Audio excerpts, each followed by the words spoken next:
Hello guys, welcome back to our channel your पार आर। Last lecture में हमने डिफरेंशिएबिलिटी को डिटेल में डिस्कस किया था और उसके काफ़ी एग्जांपल्स भी किए थे और डिफरेंशिएबिलिटी को फिनिश किया था। बाकी हमारा जो डिफरेंशिएबिलिटी का डिस्कशन होगा वो हमारा प्रीवियस ईयर क्वेश्चंस के थ्रू होगा, जो हम सीरीज लेके आएंगे। अभी हमारी कंटिन्यूटी के भी बाकी हैं प्रीवियस ईयर और डिफरेंशिएबिलिटी के भी। तो आज हम स्टार्ट करते हैं। हमारा आज का टॉपिक है means value theorem. Means value theorem में हम सबसे पहले रोल्स थ्योरम को देखेंगे। रोल्स थ्योरम क्या कहती है? रोल्स थ्योरम कहती है कि एक फंक्शन डिफाइंड है अपना close interval a to b में, तो वो कॉन्टिन्यूस होना चाहिए ओपन इंटरवल में और डिफरेंशिएबल होना चाहिए क्लोज इंटरवल में। और जो हमारी एक्सट्रीम मतलब रेंज की जहां से स्टार्ट हो रही है वैल्यू लास्ट खत्म हो रही है, वो दोनों यानी F of a f of b दोनों इक्वल होने चाहिए। तब उनके बीच में एक डिफरेंशिएबल पॉइंट पर यानी f dash c equals to 0 ऐसा होगा जो उस रेंज में होगा। तो गाइस सबसे पहले इसको नोट करते हैं, इसको एग्जांपल के थ्रू समझते हैं, फिर हम नेक्स्ट थ्योरम को डिस्कस करेंगे। तो पहले हमारी आज का डिस्कशन स्टार्ट होता है मीन वैल्यू थ्योरम पर।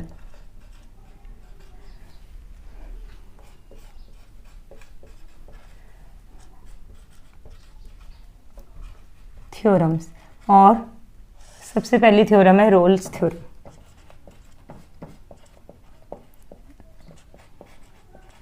रोल्स थ्योरम क्या कहती है कि एक फंक्शन डिफाइन है, the function let the function f of x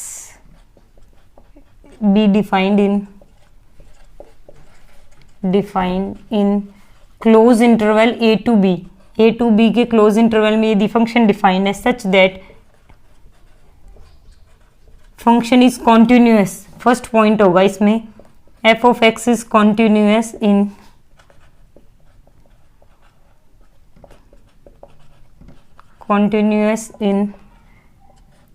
close interval a to b. Second condition होगी कि f of x is differentiable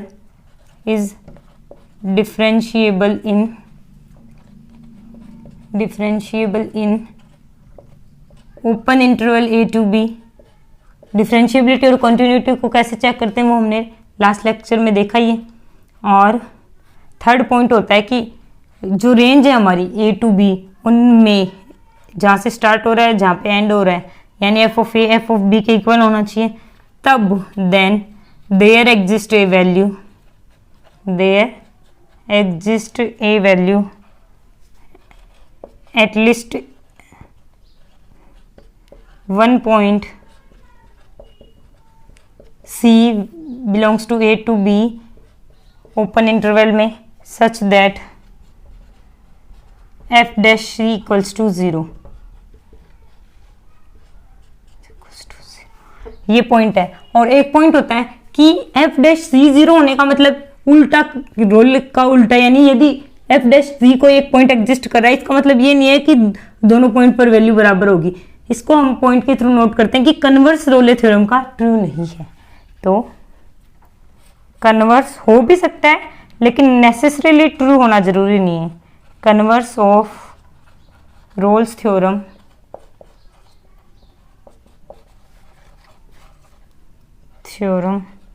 is not necessarily true.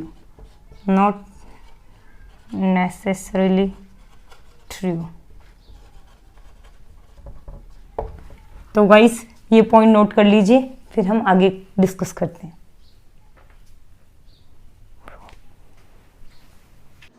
तो गाइस अब हम रोल्स थ्योरम का एक एग्जांपल देखते हैं कि रोल्स थ्योरम कैसे अप्लाई करते हैं।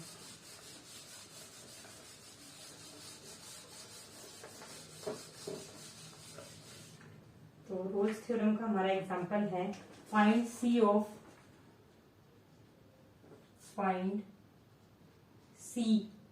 ऑफ रोल्स थ्योरम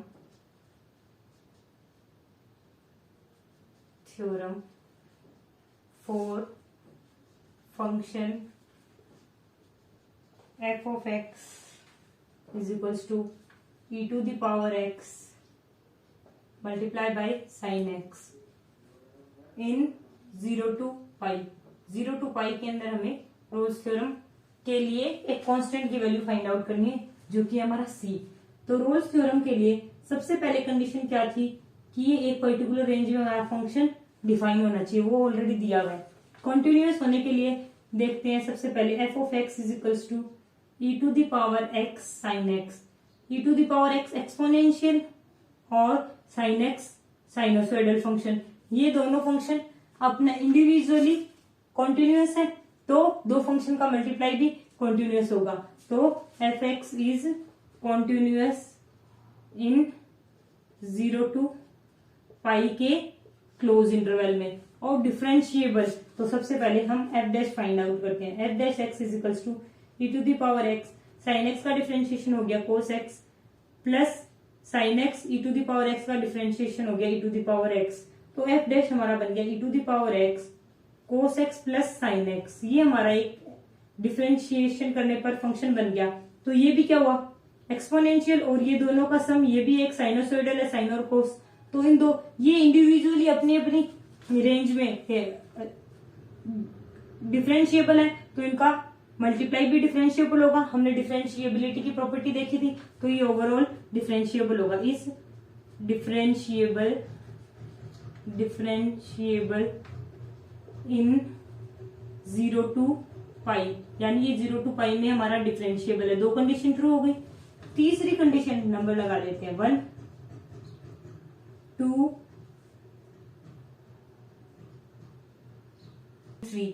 थर्ड में हमें देखना था एफ ऑफ 0 एक्सट्रीम, यानी जहां से रेंज स्टार्ट हो रही है खत्म हो रही है वहां पे वैल्यू निकालनी थी।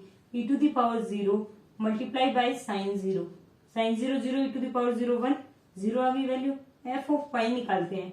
F of pi E to the power pi sine की इवन मल्टीपल और ओड मल्टीपल ऑफ पाई हमेशा 0, यानी 0 आ गई।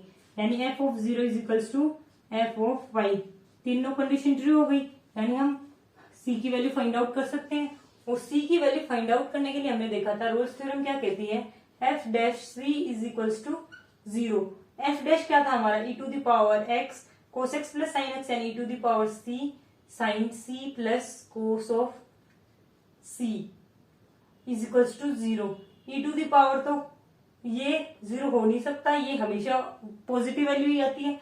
तो ये आ गया हमारा sine of C plus cos of C is equals to 0, यानी sine of C is equals to minus of cos C, यानी minus of tan C is equals to -1 कर देते हैं। तो C is equals to second quadrant में हमारा 10 होता है नेगेटिव, यानी 3π/4, और 3π/4 हमारी वैल्यू बिलोंग करती है 0 to पाई में। इसका मतलब हमारी रोल्स थ्योरम ट्रू भी है, और इसमें दे रखा था ऑलरेडी रोल्स थ्योरम से हमें फाइंड करना है सी, तो हम direct f dash equals to 0 कर सकते थे।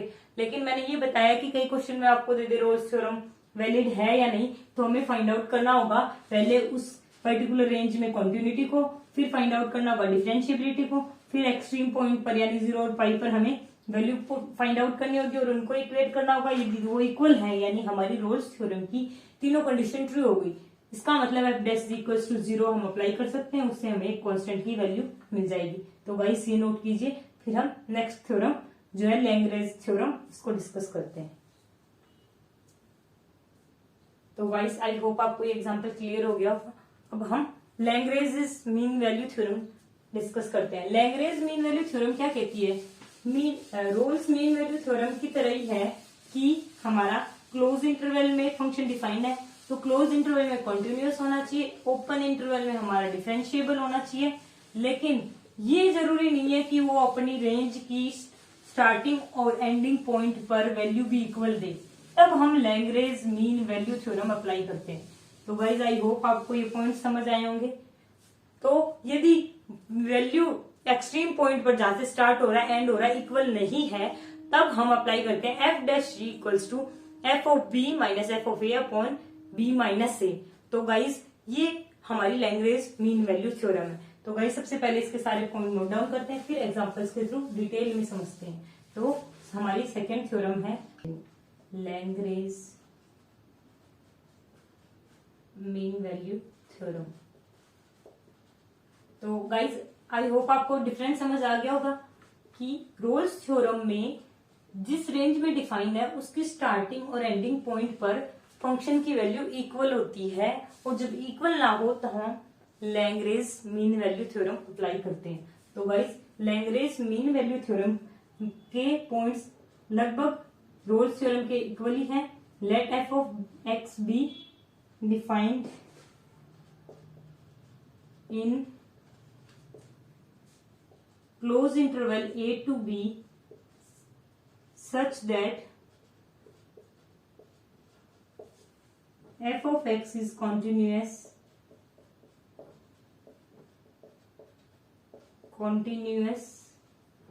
in a to b. Second point, f of x is differentiable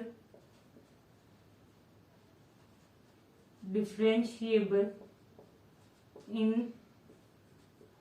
open interval a to b।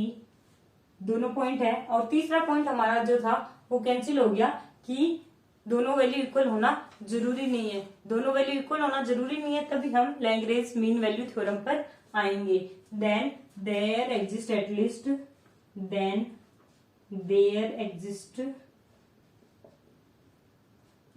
One value, at least one point such that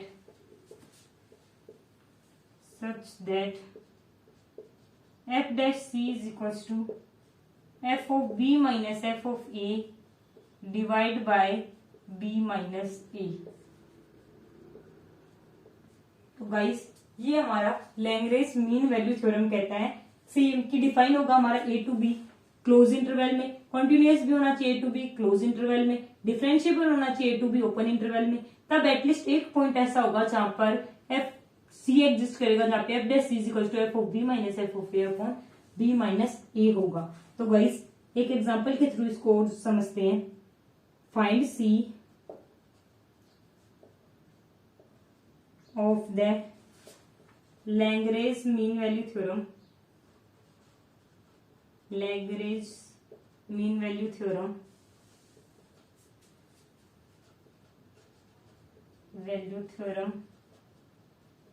for f of x.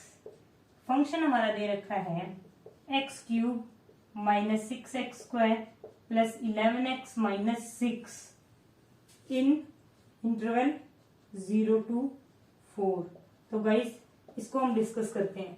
सबसे पहले हमें देखना है कि 0 to 4 में कॉन्टिन्यूअस, ये पोलिनोमियल फंक्शन है guys. Polynomial function हमने बोला था कि पूरी ऑल ओवर रेंज में हमारा कॉन्टिन्यूअस होता है। तो हमारी फर्स्ट कंडीशन ट्रू हो गई, f of x is continuous in 0 to 4। Reason क्या है? चूंकि ये है हमारा पोलिनोमियल। ये हमने डिटेल में डिस्कस कर रखा है पूरा कॉन्टिन्यूटी एंड डिफरेंशिएबिलिटी में, इसलिए मैं एक एक पॉइंट नहीं लिख रही। अब ये थ्योरम तो आपने नोट कर ली होगी, तो हम इस एग्जांपल को लिखते हैं आगे। सेकंड पॉइंट है हमारा कि ये डिफरेंशिएबल होना चाहिए किस रेंज में? Close interval a to b में। तो डिफरेंशिएबल होने के लिए पोलिनोमियल फंक्शन होता है, यदि f of x by g x हो जाए तब हम देखते हैं कि वो नीचे वाला हमारा जीरो नहीं होना चाहिए डिनोमिनेटर, बट यहाँ पर ऐसा कोई है ही नहीं, यानी एफ डैश फाइंड आउट कर लेते हैं। एफ डैश क्या हो जाएगा? एक्स क्यूब का हो गया हमारा 3x square minus 12x plus 11। तो ये भी हमारा पोलिनोमियल है, यानी ये डिफरेंशिएबल भी हो गया। Is differentiable in open interval. Differentiable हमारा 0 to 4 में ओपन इंटरवल में देखना है।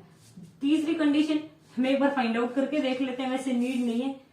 यदि इसमें ये नहीं दिया होता कि लैग्रेंज से निकालना है तो तब एफ ऑफ 0, तो 0 माइनस 0 प्लस 11 इंटू 0 माइनस 6, ये सब 0 हो गए ना, तो हमारा माइनस का 0 0 0 माइनस 6 रह गया। अब आते हैं हम एफ ऑफ 4 पर। 4 क्यूब 64, 4 4 जा 16, 6 जा 96, 11 6 जा 66 माइनस 6, तो ये हो गया हमारा 66 माइनस 6 60 प्लस 64 124 और 96 माइनस किया तो 28।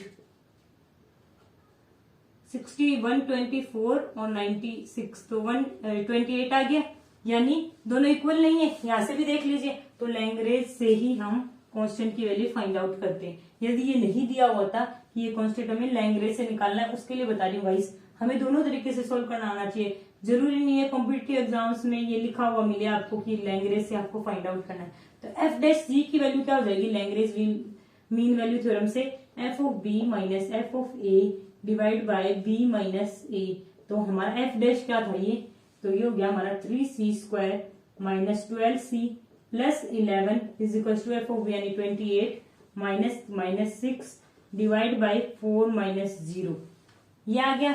तो गाइस हम देखते हैं, सॉरी गाइस हमने कहीं मिस्टेक की है यहाँ पे, मेरे को लगता है हमने एफ ऑफ 4 की वैल्यू गलत फाइंड आउट की है। 4 का क्यूब 64, 4 4 जा 16 इंटू 6 96, 11 4 जा 44 आएगा गाइस, यहाँ पे 44 आया। तो 44 प्लस 44 माइनस 6 बच गया हमारा 38, ये आ गया हमारा 102 96, यानी ये 6 आ गया प्लस का हमारा। देख लो गाइस, कैलकुलेशन मिस्टेक हो सकती है, इसलिए आप एक एक स्टेप ध्यान से करना। यहाँ पे जितनी भी हमारी कैलकुलेशन मिस्टेक हो जाए, हमें एग्जाम में इतनी एक्यूरेसी के साथ जाना है कि वहां पर हमारी सिली मिस्टेक, कैलकुलेशन मिस्टेक्स ना हो। तो 6 माइनस माइनस 6 यानी प्लस 6/4 यानी 3 आ गया ये, तो ये आ गया 3c² माइनस 12c प्लस 11 और यहाँ पे 3 यानी कैंसिल हो गए, तो यहाँ पे आ गया 8। तो यहाँ से आप क्वाड्रेटिक को सोल्व करेंगे तो c की वैल्यू आएगी हमारी 2 प्लस माइनस 2/3, जिसको सोल्व करने पे हमारी वैल्यू आएगी 3.15 और 0.85, ये दोनों इस रेंज में है, यानी दोनों ही c की वैल्यू वैलिड आएगी। तो गाइस एक बार दोबारा डिस्कस कर लेते हैं। c की वैल्यू हमें फाइंड आउट करनी है लैग्रेंज मीन वैल्यू थ्योरम से, जबकि हमारा फंक्शन दिया हुआ है x³ minus 6x² plus 11x minus 6। तो गाइस ये देखिए कि ये हमारा एक पोलिनोमियल फंक्शन है। पोलिनोमियल फंक्शन हमारा हमेशा कॉन्टिन्यूअस होता है, तो ये कॉन्टिन्यूअस हो गया। फिर हमने F dash x find out किया, वो भी हमारा पोलिनोमियल है, पोलिनोमियल ऑलवेज डिफरेंशिएबल, तो ये डिफरेंशिएबल हो गया। फिर हमने एफ ऑफ 0 एफ ऑफ 4 की नीड नहीं थी, हमने इसलिए फाइंड आउट किए कि लैग्रेंज क्यों अप्लाई किया है, रोल्स भी कर सकते थे। तो हमने देखा f of b minus f of a upon b minus a, तो ये वैल्यू फाइंड आउट की। एफ डैश हमने ऑलरेडी कैलकुलेट कर रखा था, बी और ए यानी एफ ऑफ 4 और ये लिख लेते हैं यहाँ पे F of 4 minus f of 0 divide by 4 minus 0। तो गाइस ये वैल्यूज हमने फाइंड आउट कर रखी थी पहले ही, तो ये हमने डायरेक्ट पुट कर दी, तो यहाँ से c की वैल्यू आ गई। अब दोनों 0 to 4 की रेंज में आ रही हैं, belongs to 0 to 4 open interval, तो दोनों वैल्यू हमारी वैलिड होगी। तो ऑप्शन भी जिस हिसाब से यदि दोनों वैल्यू मल्टीपल चॉइस है तो दोनों वैल्यू करेक्ट हो जाएगी, अदरवाइज दोनों एक ही ऑप्शन में दी होगी, उस हिसाब से आप टिक कर देना। तो गाइस ये नोट कर लीजिए, फिर हम नेक्स्ट थ्योरम को डिस्कस करते हैं। तो गाइस ये एग्जांपल आपने नोट कर लिया, अब हम नेक्स्ट थ्योरम डिस्कस करते हैं। हमारी नेक्स्ट थ्योरम है कोचीज mean value theorem. Cauchy mean value theorem क्या है, सेम एस यही कॉन्सेप्ट लगेगा जो लैग्रेंज में लग रहा है, लेकिन वो जब हमें ये अभी तक दोनों थ्योरम थी जो सिंगल फंक्शन पे लग रही थी, अब यदि हमें मल्टीपल फंक्शन दिए हुए दो से ज्यादा, तब हम आपस में दो का कॉम्बिनेशन बनाकर कोची मीन वैल्यू थ्योरम को अप्लाई कर सकते हैं। अब गाइस सबसे पहले देखते हैं कोची मीन वैल्यू थ्योरम है क्या। कोई दो फंक्शन है हमारे f x and g x, और दोनों ए टू बी में क्लोज इंटरवल में डिफाइन है, और दोनों कॉन्टिन्यूअस है close interval a to b में, दोनों डिफरेंशिएबल है open interval a to b में, तब हम एक पॉइंट सी ऐसा फाइंड आउट कर सकते हैं जिसकी value f dash C is equals to F of b f dash c upon g dash C is equals to F of b minus f of a upon g of b minus g of a. बस एक condition और लगेगी कि g dash x हमारा not equal to 0 होना चाहिए, क्योंकि यदि g dash x equal to 0 होगा तो F dash c upon g dash सी डिफाइन ही नहीं होगा। तो गाइस सबसे पहले इन सब पॉइंट्स को नोट करते हैं, फिर एक एक करके एग्जांपल्स डिस्कस करते हैं। तो हमारा अगली थ्योरम है Cauchy mean value theorem. Cauchy's mean value theorem, mean value theorem.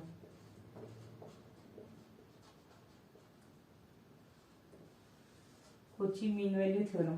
तो let f x and g x be defined in a to b close interval such that fx and gx continuous होंगे। First condition हमारी f of x and g of x be continuous in a to b. Close interval में ये दोनों होने चाहिए continuous और open interval में ये दोनों होने चाहिए हमारे differentiable. F x and g x be differentiable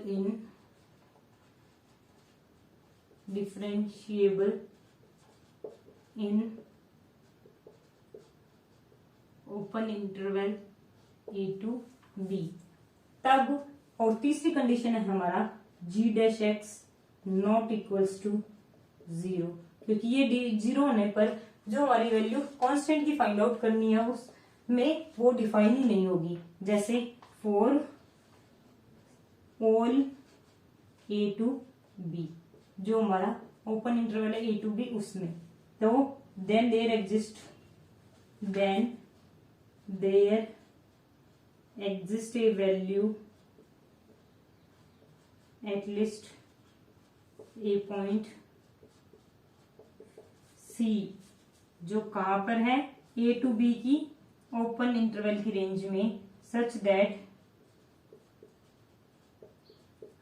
हमारा f dash c divide by g dash C is equals to F of b minus f of a divide by g of b minus g of a.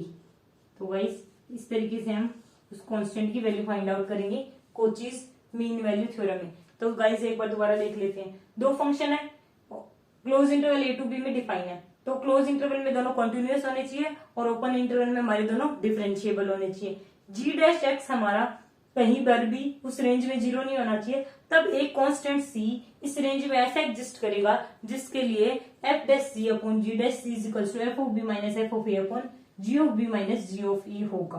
तो guys ये आप note कर लीजिए, फिर हम इसका example discuss करते हैं।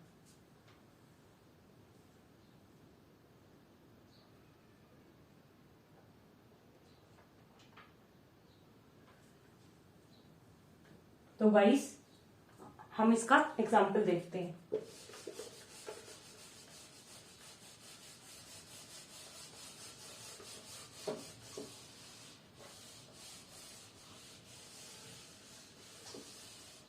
हमारा एग्जाम्पल है find C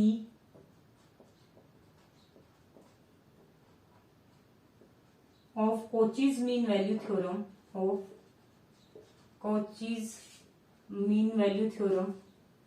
mean value theorem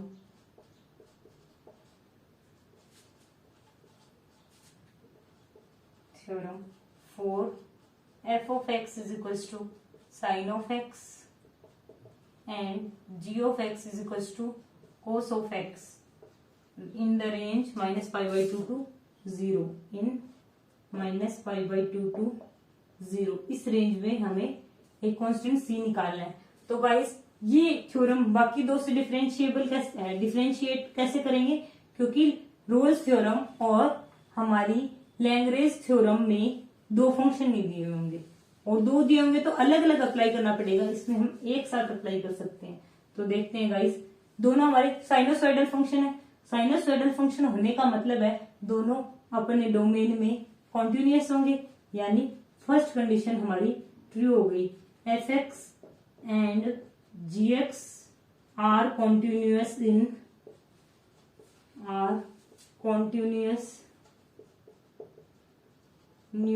in minus pi by 2 to 0। First condition true हो गई कोचीज मीन वैल्यू थ्योरम की। अब आते हैं सेकंड पर आने से पहले हम डिफरेंशिएट कर लेते हैं। पहला हमारा साइन एक्स का डिफरेंशिएशन हो गया हमारा कोस ऑफ एक्स, दूसरा है हमारा कोस ऑफ एक्स का डिफरेंशिएशन हो गया हमारा माइनस ऑफ साइन एक्स। तो दोनों फंक्शन हमारे डिफरेंशिएबल है। Are differentiable differentiable in open interval a to b। ये भी हो गया हमारा, क्योंकि ये दोनों डिफरेंशिएबल भी है इस रेंज में। और तीसरा पॉइंट है हमारा g dash x is not equals to 0 in -π/2 to 0। 0 हो सकता था 0 पर, लेकिन 0 को तो इंक्लूड ही नहीं करना, यानी ये भी हमारी ट्रू हो गई कंडीशन। अब हमारी वैल्यू फाइंड आउट करते हैं। f dash c upon g dash c is equals to f of b minus f of a divide by g of b minus g of a।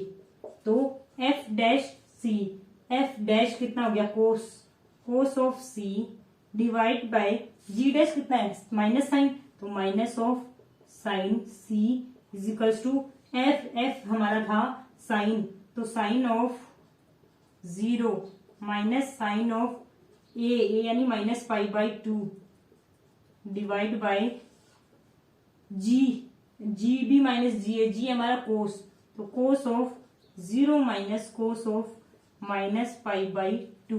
तो guys ये हो गया हमारा cos upon sine minus cot, minus का cot c is equals to sine 0 और sine of -π/2 होता है -1 divide by cos 0 1 cos of -π/2 0। तो ये हमारा आ गया कोट ऑफ c माइनस का इज इक्वल्स टू प्लस का 1, तो c इज इक्वल्स टू -π/4 पर हमारा -1 होता है, और जो कि बिलोंग कर रहा है -π/2, 0 की रेंज में। इसका मतलब ये हमारी वैल्यू आ गई -π/4। तो गाइस एक बार दोबारा देख लेते हैं। दो हमारे फंक्शन दिए गए थे, साइन और कोस। दोनों फंक्शन -π/2 की रेंज में थे और हमें एक वैल्यू c निकालनी थी कोची मीन वैल्यू थ्योरम से। तो f(x) एंड g(x) दोनों हमारे साइनसोइडल फंक्शन है, तो दोनों हमारे कॉन्टिन्यूअस होंगे -π/2 टू 0 में। f dash is equal to cos का साइन का हो गया कोस का हो गया माइनस साइन, दोनों फिर भी साइनसोइडल रह गए, यानी दोनों डिफरेंशिएबल हो गए। और g डैश हमारा 0 नहीं होना चाहिए था, तो -π/2 टू 0 में 0 पर हमारा साइन 0 होता है, बाकी कहीं 0 नहीं होता, और 0 इंक्लूड नहीं है, तो ये कंडीशन भी हमारी ट्रू हो गई। तो हमारी कोची मीन वैल्यू थ्योरम कहती है f dash g divide by g dash c is equal to f of b minus f of a upon g of b minus g of a। f dash c यानी cos of c, g dash c is equal to minus of sine c is equal to sine of 0 minus sine of -π/2 divide by cos of 0 minus of cos of -π/2। तो cos upon sign यानी minus cos c sine 0 sine of -π/2 -1 upon cos 0 1 cos of -π/2 0। तो cot minus cot c is equal to 1, तो c की आ गई -π/4, जो कि हमारी -π/2 to 0 के ओपन इंटरवल के बीच में आती है। तो ये वैल्यू हमारी सेटिस्फाई कर रही है रेंज को भी, और सारी कंडीशन भी ट्रू हो रही है। तो कोची मीन वैल्यू थ्योरम कैसे अप्लाई करते हैं गाइस, आई होप आपको समझ आया होगा। तो गाइस ये नोट कीजिए, फिर आप नेक्स्ट एग्जाम्पल पर आते हैं।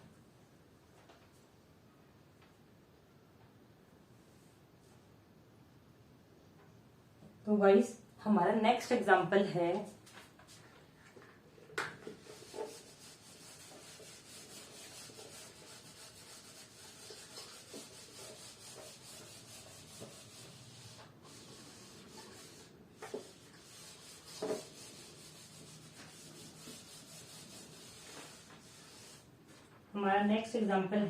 Verify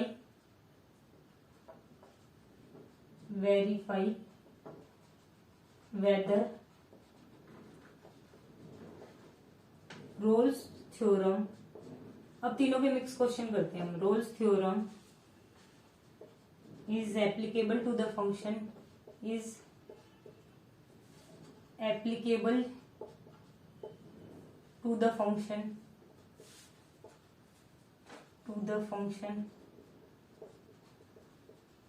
f of x is equals to x minus 1 power 2 by 3 plus 2 in the interval 0 to 2 or not।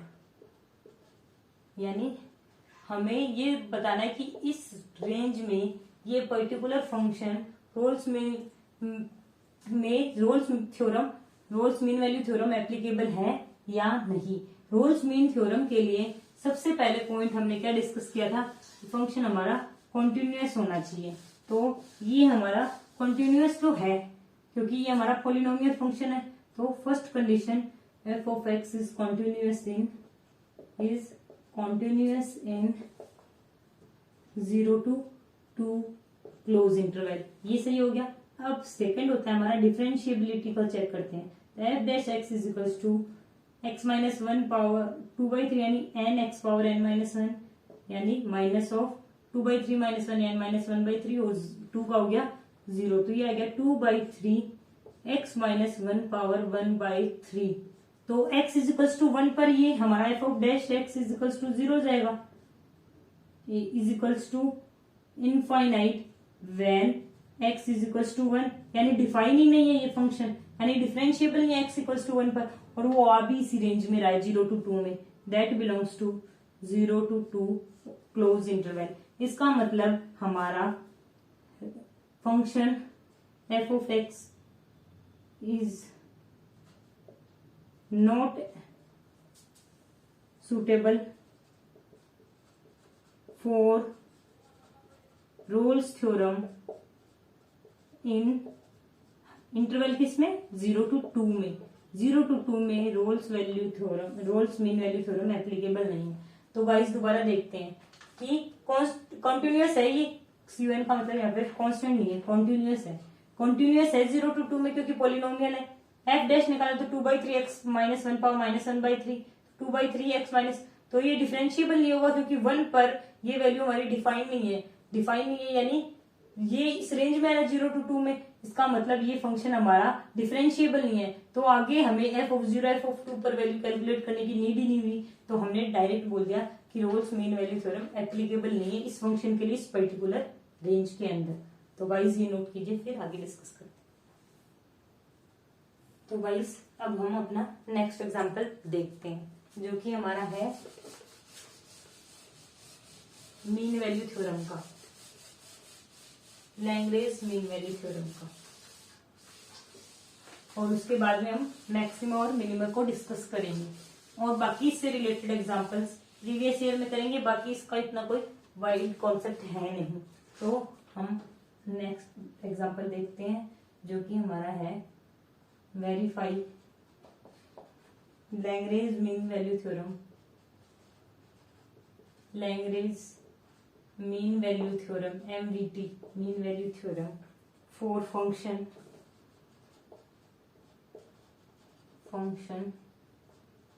F of x is equals to, function क्या है हमारा x plus 1 x minus 2 x minus 3 for all x belongs to 0 to 1।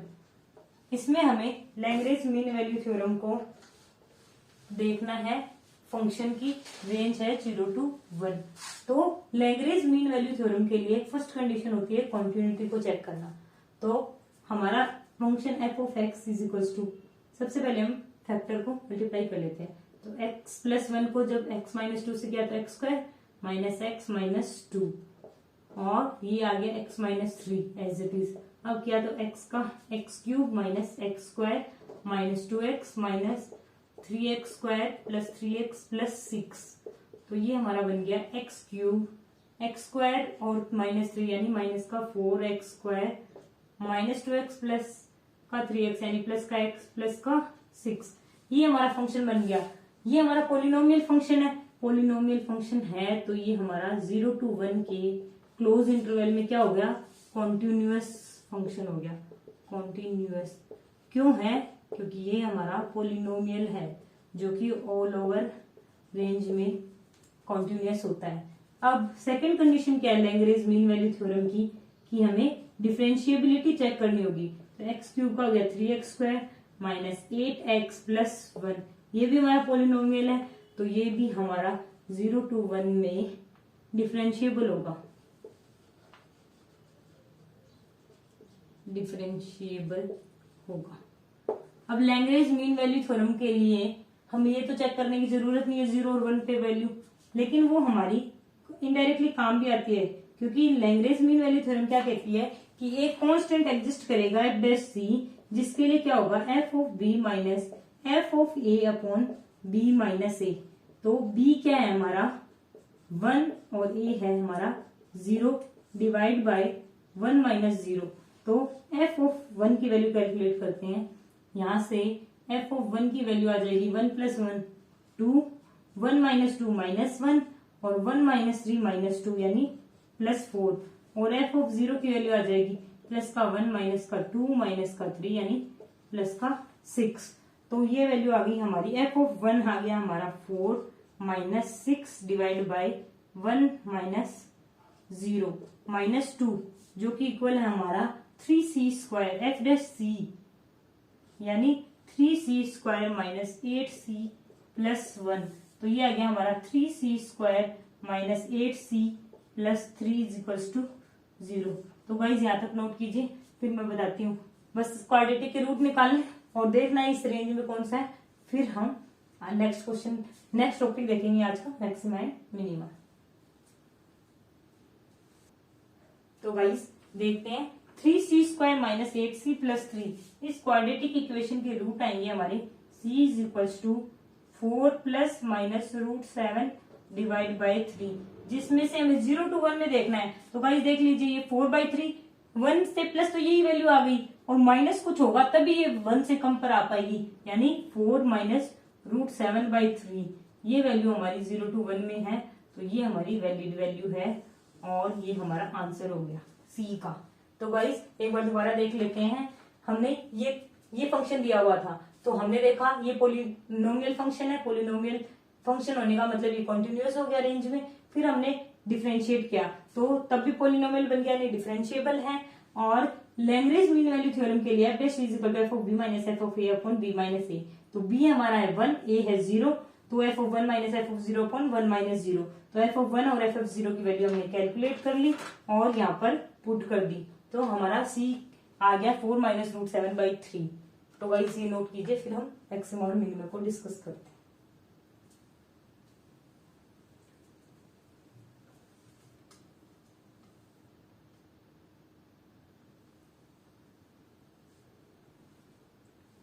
तो guys अब देखते हैं हम maxima और minima को। मैक्सिमा और मिनिमा क्या होता है? मैक्सिमा और मिनिमा होता है एक पर्टिकुलर फंक्शन की मैक्सिमम वैल्यू किस पॉइंट पर आती है वो मैक्सिमा पॉइंट होता है, और वो वैल्यू कितनी आती है वो मैक्सिमम वैल्यू होती है। और मिनिमा भी वो फंक्शन ओवरऑल किस किस पॉइंट पर हमारा मिनिमम वैल्यू दे रहा है वो पॉइंट निकालेंगे, और वो पॉइंट हमारे मिनिमा पॉइंट होंगे और उन पॉइंट्स पर वैल्यू हमारी मिनिमम वैल्यू होगी। तो गाइस हम मैक्सिमा और मिनिमा के कॉन्सेप्ट को देखेंगे। Absolute maxima minima, local maxima minima, global maxima minima क्या होते हैं, एक्सट्रीम पॉइंट क्या होता है, स्टेशनरी पॉइंट क्या होता है, इन्फ्लेक्शन पॉइंट क्या होता है, 2 वेरिएबल से मैक्सिमा मिनिमा कैसे फाइंड आउट करते हैं, ये सब डिस्कस करेंगे डिटेल में। तो गाइस आज हम मीन वैल्यू थ्योरम को कंप्लीट कर लिया है और सेकंड टॉपिक हम मैक्सिमा और मिनिमा स्टार्ट करेंगे।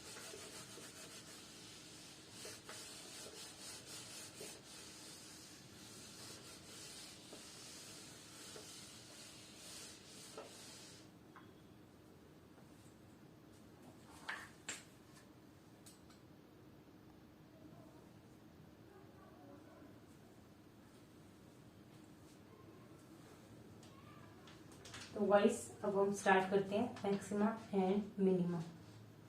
Maxima and minima.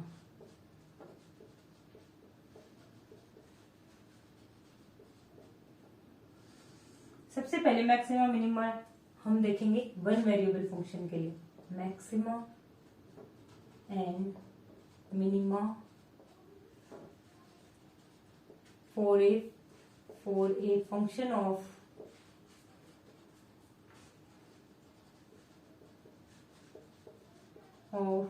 One variable के लिए हम मैक्सिमा मिनिमा, 1 वेरिएबल फंक्शन के लिए मैक्सिमा मिनिमा कैसे फाइंड आउट करते हैं उसको देखेंगे, और फिर हम आएंगे हमारे 2 वेरिएबल फंक्शंस पर, और बीच में हम कुछ डेफिनेशन देखेंगे extreme points, stationary points, inflection point, उन सब की।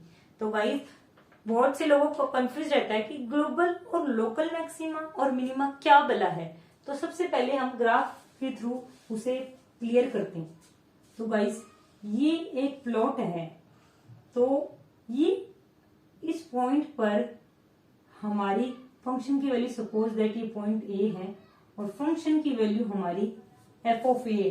तो ये प्लॉट इतना ही है, कहीं भी पीरियोडिक के आगे नहीं जा रहा। तो इस पॉइंट पर फंक्शन मैक्सिमम है, क्योंकि इससे नीचे हर जगह फंक्शन की वैल्यू एफ ऑफ ए से कम ही है। तो ये हमारा मैक्सिमा हो गया, जिसको हम कोई ग्लोबल या लोकल नहीं बोल सकते। अब आते हैं सेकंड पर। ये प्लॉट हो गया हमारा, जैसे ये पॉइंट है हमारा बी, तो यहां पर फंक्शन की वैल्यू एफ ऑफ बी आ गई। सॉरी, उल्टा बनाना था। तो यहां पर फंक्शन की वैल्यू क्या आ रही है, ओवरऑल मिनिमम आ रही है। तो ये हमारा पॉइंट हो गया मिनिमा। और यदि एक प्लॉट है जो वेवी कर्व के रूप में जाता है, कहीं मैक्सिमा कहीं मिनिमा ऐसे जाता है, तब हम ग्लोबल और लोकल मैक्सिमा और मिनिमा देखते हैं। जैसे इस पॉइंट पर ए, ये पॉइंट हो गया बी, ये पॉइंट हो गया हमारा सी, और ये पॉइंट हो गया हमारा डी, और ये पॉइंट हो गया हमारा ई। तो ये हो गया एफ ऑफ ए, ये हो गया हमारा f of b, f of c, f of D,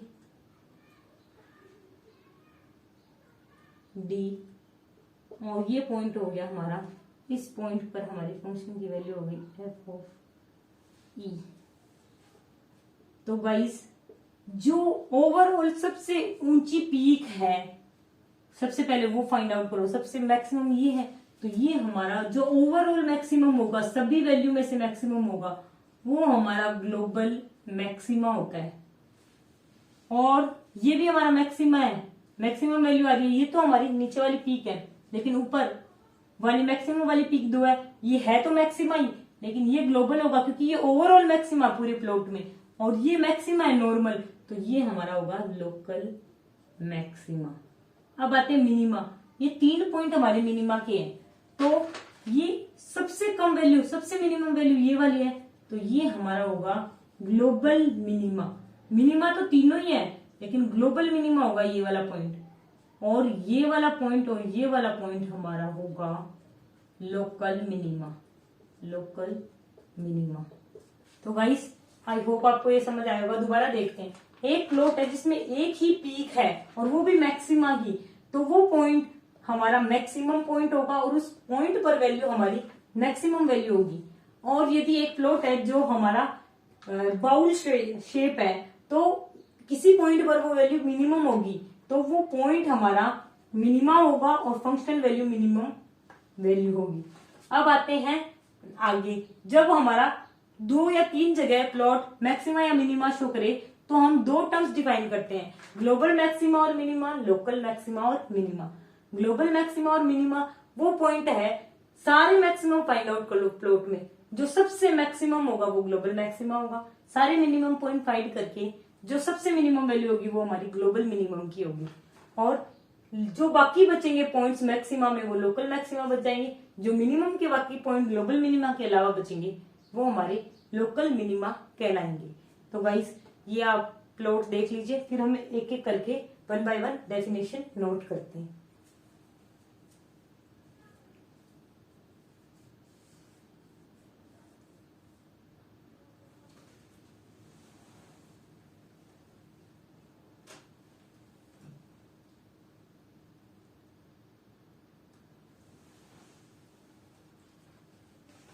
तो गाइस अब हम एक एक करके डेफिनेशन देखते हैं। तो हमारी पहली डेफिनेशन होगी, इस प्लॉट को रहने देते हैं क्योंकि हमें ग्लोबल मैक्सिमा लोकल वाले में काम आएगा। तो सबसे पहले हम देखते हैं लोकल और रिलेटिव मैक्सिमा। लोकल और रिलेटिव मैक्सिमम ऐसे बोलते हैं। रिलेटिव भी बोलते हैं इसे। इसकी डेफिनेशन से वैसे कोई लेन देन नहीं है, लेकिन आपको लगेगा कि हमने नोट्स कंप्लीट नहीं किए, इसलिए जल्दी जल्दी नोट डाउन करा देती हूँ। A function f of x is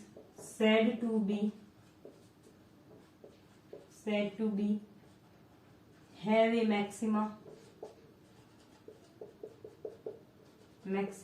at x is equals to a if there exist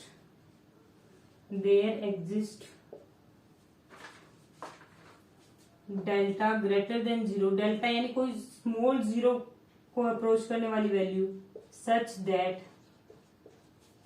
mod of x minus a is less than delta, then f of x is less than n equals to f of a। Guys समझ आया कुछ? हमने एक point A को देखा है, we have a maxima at x is equal to a।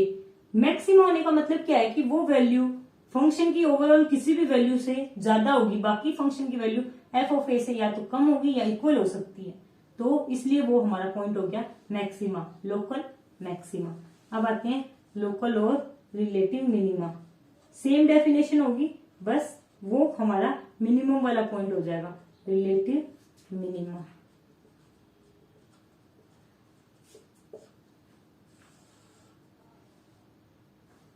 Minimum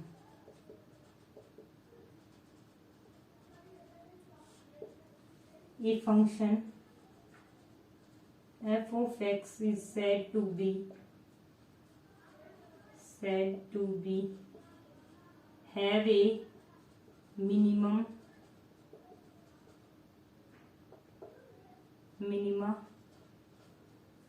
at x is equals to a if there exists delta which is greater than 0 such that क्या condition होनी चाहिए, mod of x minus a is less than delta, that implies f of x is greater than equals to f of c। तभी तो minimum होगा कि उस point पर function की वैल्यू सबसे कम है किसी भी पॉइंट से, तो वो हमारा रिलेटिव और लोकल मिनिमा होगा। तो गाइस ये नोट कीजिए, फिर हम आगे डिस्कस करते हैं। तो गाइस अब हम देखते हैं ग्लोबल और ग्लोबल मैक्सिमा और ग्लोबल मिनिमा। तो रिलेटिव और लोकल मिनिमा और मैक्सिमा देख लिया आपने, ये हमारे लोकल मिनिमा पॉइंट्स हो गए और ये हमारा लोकल मैक्सिमम पॉइंट हो गया। अब आते हैं ग्लोबल को कैसे डिफाइन करते हैं, global maxima and global minima. तो ये है हमारा ग्लोबल और एब्सोल्यूट मैक्सिमा। इसको एब्सोल्यूट के नाम से भी एग्जाम में पूछ सकते हैं, तो नाम हमें ध्यान रखना होगा। कॉन्सेप्ट मैंने आपको बता ही दिया है, मैक्सिमा या मिनिमा क्या होता है वो हम डेफिनेशन के थ्रू लिखते हैं। अभी मैंने क्या बताया था, ग्लोबल मैक्सिमा और ग्लोबल मिनिमा वो पॉइंट है जहां पर जो सारे मैक्सिमा उनमें से सबसे मैक्सिमम, जो सारे मिनिमा उनमें से सबसे मिनिमम। तो इसको हम लिखते हैं if f of x, if function f of x is defined in a to b close interval, then absolute maximum होगा हमारा maximum value is equals to maximum of किसमें से, f of b f of d. A to b है ना, तो सबसे ए b और बाकी जहां भी मैक्सिमा है, यानी all local maxima of f, all local maxima of F. जहां पे भी एफ फंक्शन के जो भी मैक्सिमा है उनमें से जो भी मैक्सिमम वैल्यू होगी और एक्सट्रीम पॉइंट एफ और ए बी पर, उन सब में से जो मैक्सिमम होगी वो हमारी एब्सोल्यूट मैक्सिमा की वैल्यू होगी। सेम एब्सोल्यूट मिनिमा होगा, मिनिमम ले लेंगे किसमें, ए बी और बाकी जो भी मिनिमम वैल्यू है, मिनिमम वैल्यूज है फंक्शन की। Absolute minimum value is equal to minimum of f of a, f of b and all local minima of f, all local minima of f. बाकी f के जो भी minima है उन पर और ए और बी पर सारी वैल्यू में से जो भी मिनिमम वैल्यू होगी वो हमारी लोकल और एब्सोल्यूट मिनिमा की वैल्यू होगी। तो गाइस ये नोट कीजिए, फिर आगे देखते हैं।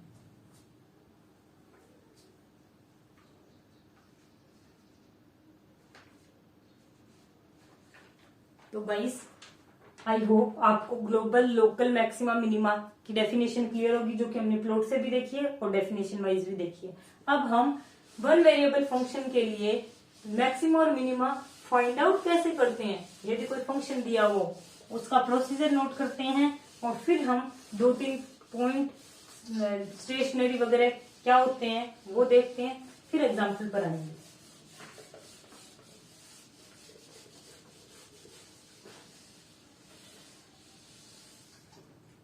Procedure to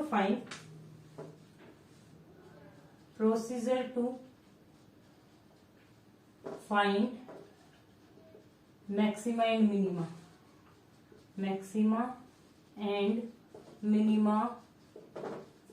for one variable function के लिए मैक्सिमा मिनिमा कैसे फाइंड आउट करते हैं वो हम देखेंगे।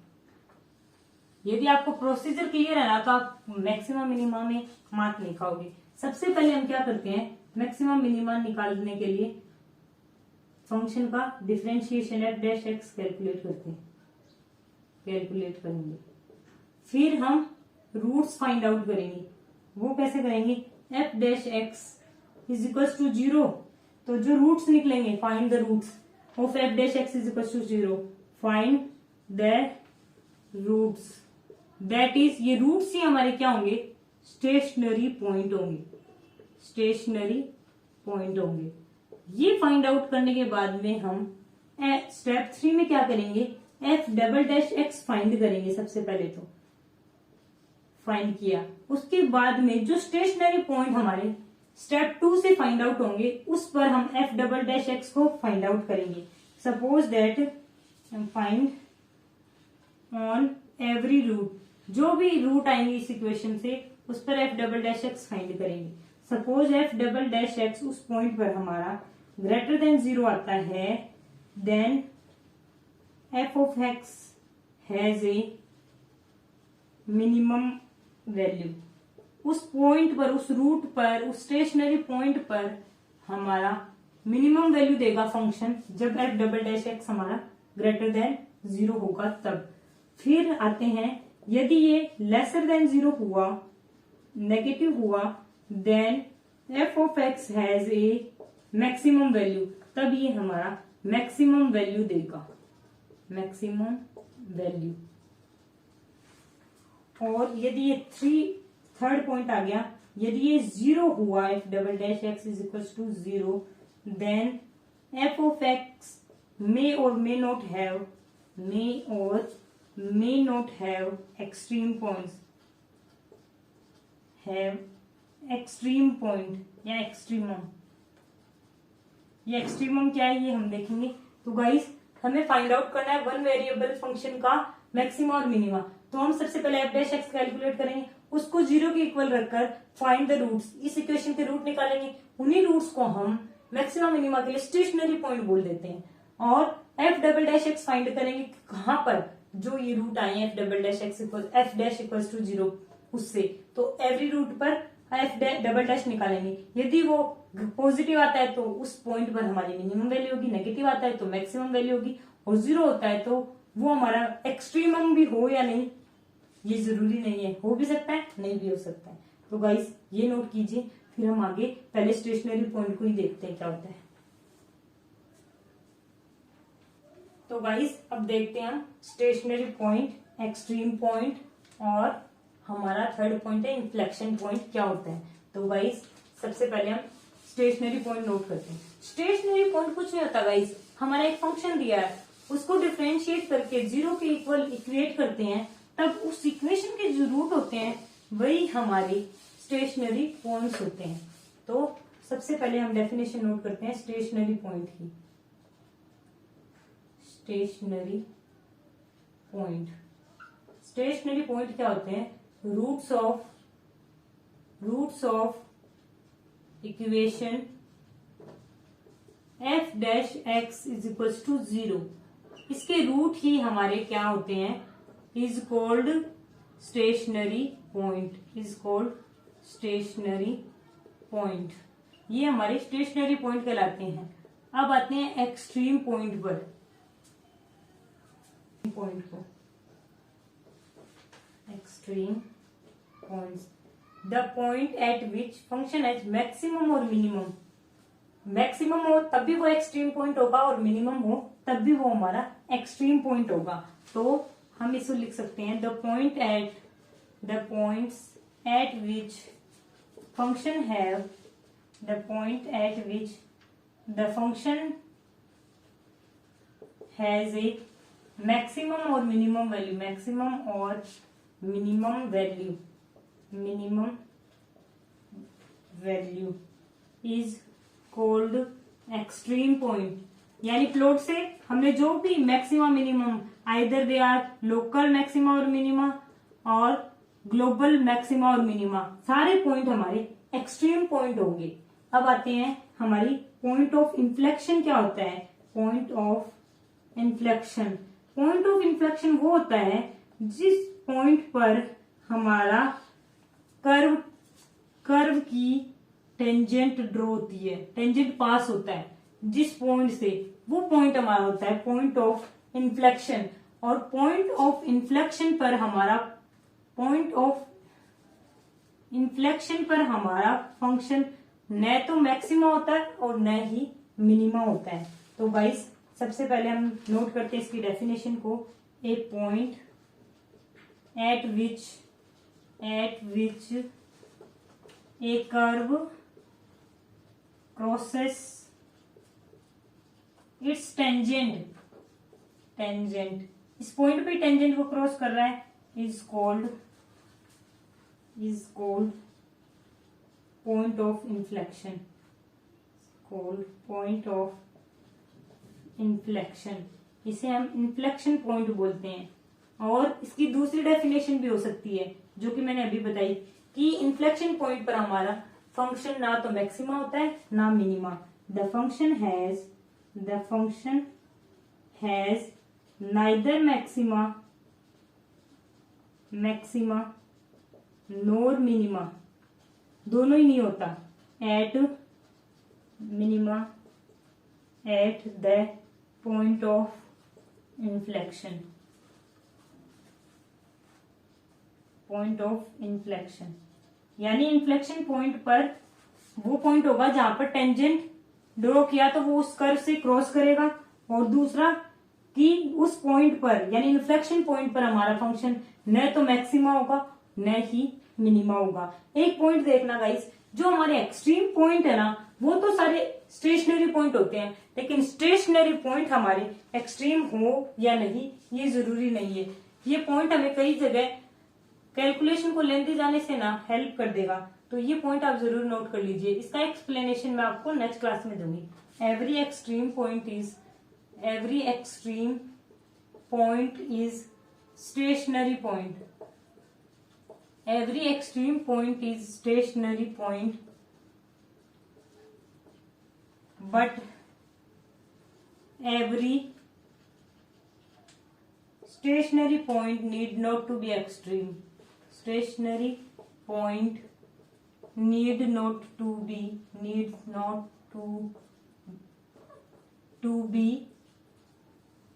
extreme point, तो गाइस ये थी आज की हमारी क्लास, जिस लास्ट में देखते हैं स्टेशनरी पॉइंट क्या था हमारा। एफ डैश एक्स के जो रूट होते हैं वो हमारे स्टेशनरी पॉइंट होते हैं, और एक्सट्रीम पॉइंट होते हैं वो पॉइंट्स जहां पर फंक्शन की वैल्यू या तो मैक्सिमा है या मिनिमा है। सारे पॉइंट्स हमारे एक्सट्रीम पॉइंट होंगे। ये जरूरी नहीं है कि वो लोकल हो या ग्लोबल, बस मैक्सिमम होने चाहिए और या मिनिमम होने चाहिए। पॉइंट ऑफ इन्फ्लेक्शन होगा a point at which curve crosses its tangent is called of point of inflection, या फिर क्या इसकी डेफिनेशन हो सकती है कि वो पॉइंट जहां पर ना तो फंक्शन मैक्सिमा है ना मिनिमा है, वो हमारे पॉइंट ऑफ इन्फ्लेक्शन होंगे। तो गाइस आई होप आपको ये लेक्चर समझ आया होगा। नेक्स्ट लेक्चर में हम सबसे पहले तो टू वेरिएबल फंक्शंस में मैक्सिमा और मिनिमा कैसे फाइंड आउट करते हैं उसका पूरा प्रोसेस देखेंगे, और उसके बाद हम मैक्सिमा और मिनिमा के बहुत सारे एग्जांपल्स डिस्कस करेंगे। तो गाइस आपके कमेंट, लाइक, शेयर मेरे लिए बहुत वैल्यूएबल है। हम डिटेल्ड कोर्स डिस्कस कर रहे हैं, हम किसी ब्रांच, पर्टिकुलर ब्रांच के लिए नहीं कर रहे, ऑल ओवर ब्रांच को कंसिडर करते हुए हम डिस्कस कर रहे हैं। आपने मेरे प्रीवियस ईयर क्वेश्चन लिमिट के देखे होंगे, उसमें भी हमने सारी ब्रांचेस को कंसिडर किया है। तो गाइस यदि आपको ये क्लास अच्छी लगती है, मेरे कॉन्सेप्चुअल अंडरस्टैंडिंग से आपको समझ आता है, तो आप मेरी क्लास को लाइक, शेयर एंड सब्सक्राइब कर दीजिए। तो गाइस मिलते हैं नेक्स्ट लेक्चर में, तब तक के लिए बाय बाय गाइस।